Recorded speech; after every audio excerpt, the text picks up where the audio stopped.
Assalamualaikum warahmatullahi wabarakatuh. Halo adik-adik semua, bagaimana kabarnya hari ini? Semoga selalu diberikan kesehatan dan tetap semangat untuk belajar. Nah, pada video kali ini kita akan belajar tentang salah satu topik pembelajaran fisika.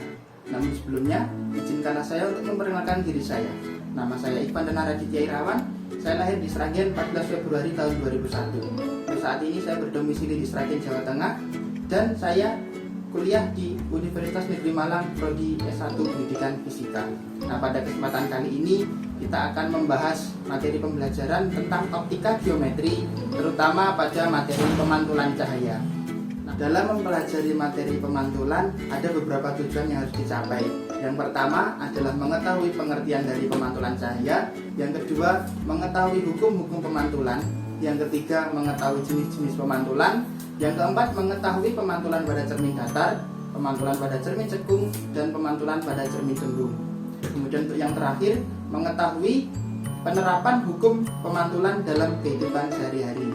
Namun pada pembahasan kali ini akan dibahas hanya sampai pemantulan cermin cekung saja. Untuk pemantulan pada cermin cembung dan penerapan hukum pemantulan dapat dilihat pada part selanjutnya.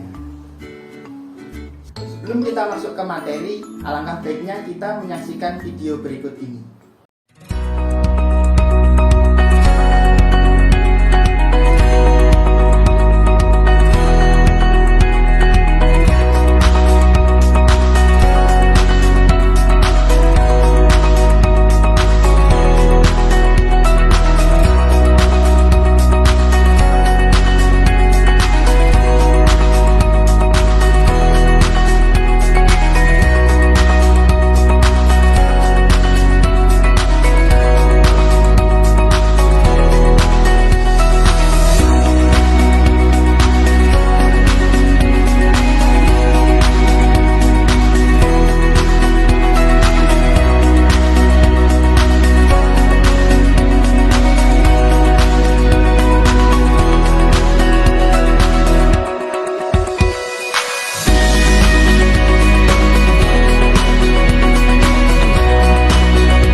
Setelah melihat video tadi, tentunya adik-adik sudah memiliki sedikit gambaran tentang apa itu pemantulan cahaya dan bagaimana contoh-contoh dari pemantulan cahaya. Untuk pembahasan yang pertama, kita akan membahas tentang pengertian dari pemantulan cahaya. Ada yang ingin memberikan pendapat apa itu pemantulan cahaya? Pemantulan adalah pencerminan. Ya, pendapat adik sudah tepat, namun masih kurang lengkap. Pemantulan memang sama dengan pencerminan, yaitu pembelokan arah rambat cahaya menuju medium asalnya setelah menumbuk dua antarmuka medium yang berbeda.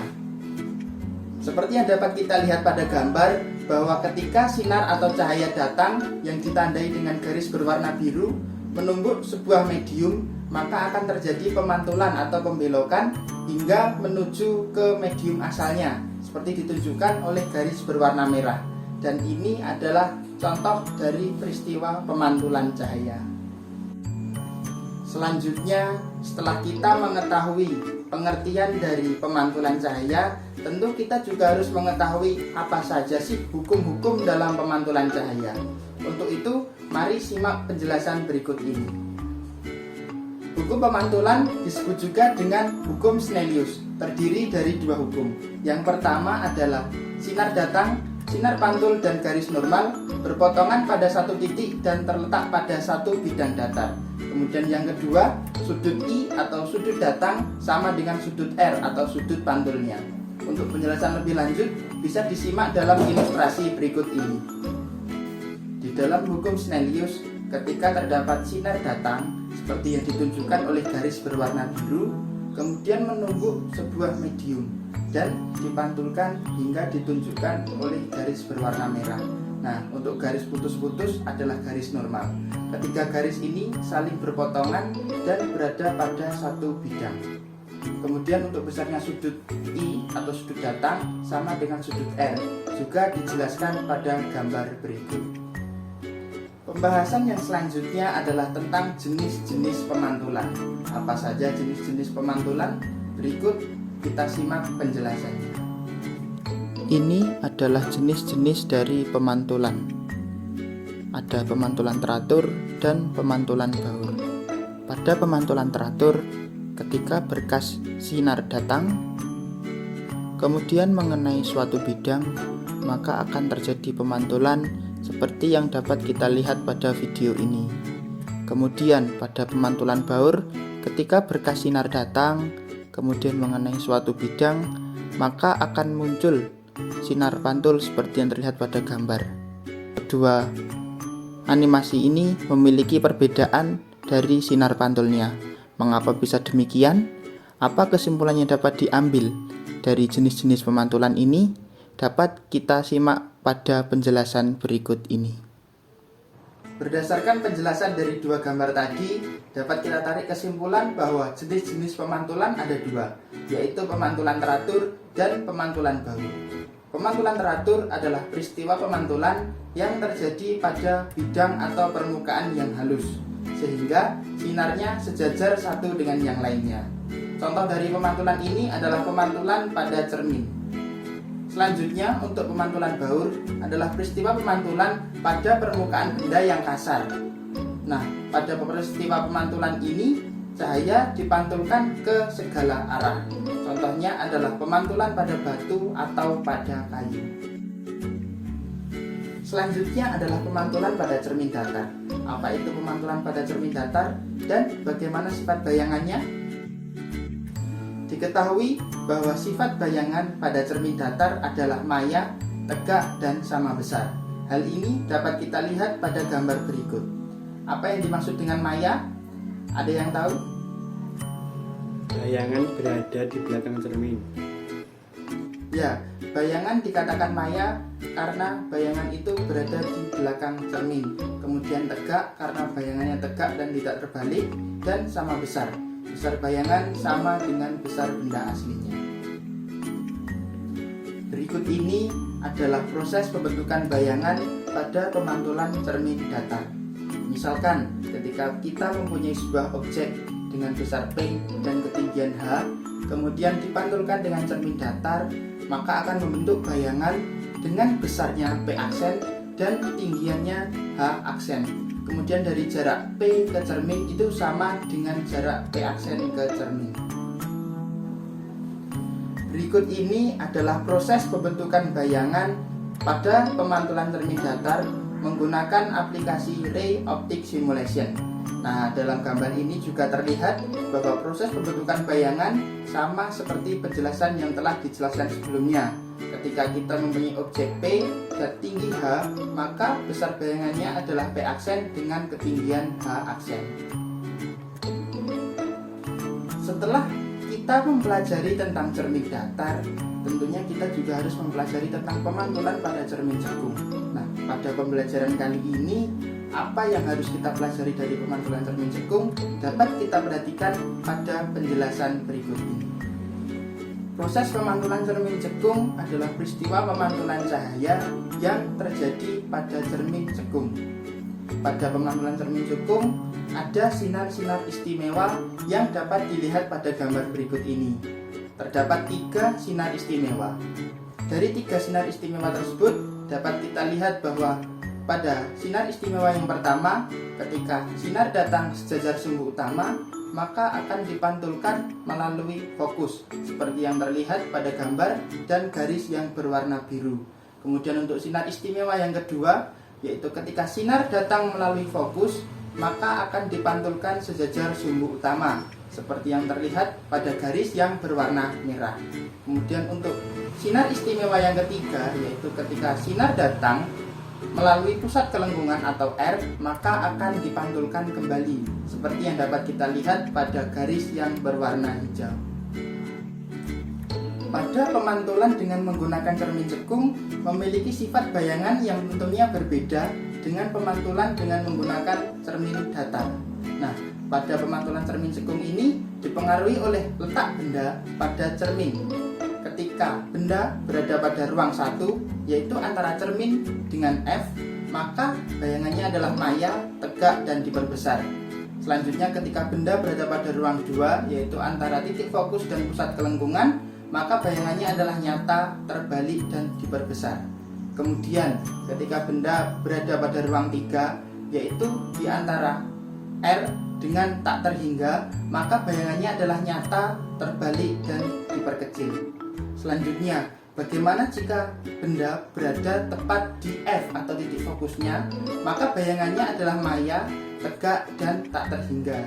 Kemudian ketika benda berada pada pusat kelengkungan atau R, maka bayangan yang dibentuk adalah nyata, terbalik, dan sama besar, seperti yang dapat kita lihat pada slide berikut ini.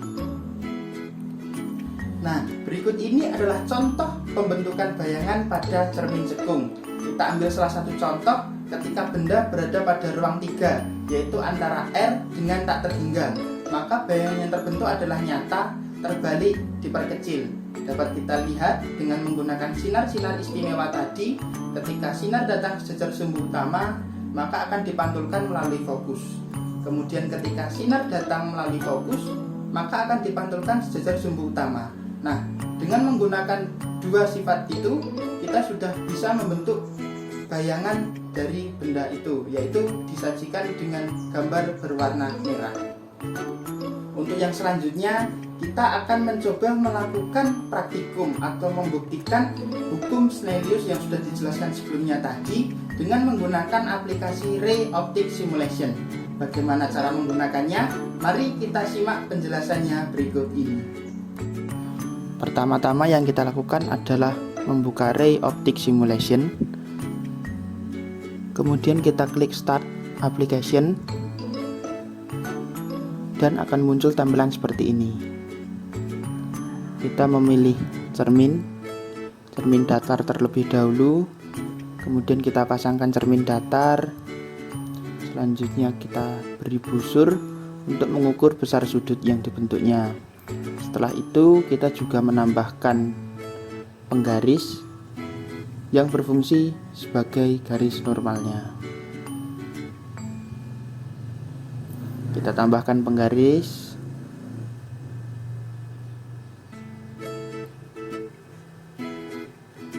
Kemudian kita pasangkan pada busur. Nah, setelah itu kita klik Ray, maka akan muncul sinar seperti sekarang ini. Kemudian dari sini kita dapat mengukur besar sudut yang dibentuk oleh sinar laser, dan kita amati apakah benar bahwa sinar datang sama dengan sinar pantul untuk besar sudutnya. Di sini terlihat bahwa ketika kita mengambil sudut 30 derajat, maka sinar pantulnya juga 30 derajat. Selanjutnya kita menggunakan cermin cekung. Yang pertama, kita pasangkan cermin cekung, kita atur kelengkungan cerminnya. Kemudian yang selanjutnya kita pasang penggaris. Setelah terpasang, kemudian kita ambil sumber cahaya, kita atur densitasnya, kemudian kita letakkan sumber cahaya ini sejajar dengan sumbu utama. Nah, di sini terlihat bahwa perpotongan dari sinar-sinar ini merupakan titik fokus dari cermin cekung. Dengan menggunakan aplikasi ini, adik-adik diharapkan bisa berlatih sendiri di rumah. Terima kasih. Setelah mempelajari beberapa materi tadi, kita sudah memahami apa itu pengertian dari pemantulan, kemudian hukum-hukum pemantulan, selanjutnya tentang jenis-jenis pemantulan, pemantulan pada cermin datar, dan pemantulan pada cermin cekung. Semoga ilmu yang kita dapatkan hari ini bisa bermanfaat untuk kita dan orang-orang di sekitar kita. Sekian penjelasan saya mengenai materi optika geometri, terutama pada peristiwa pemantulan cahaya. Jika ada kekurangan mohon maaf. Tetap semangat. Wassalamualaikum warahmatullahi wabarakatuh.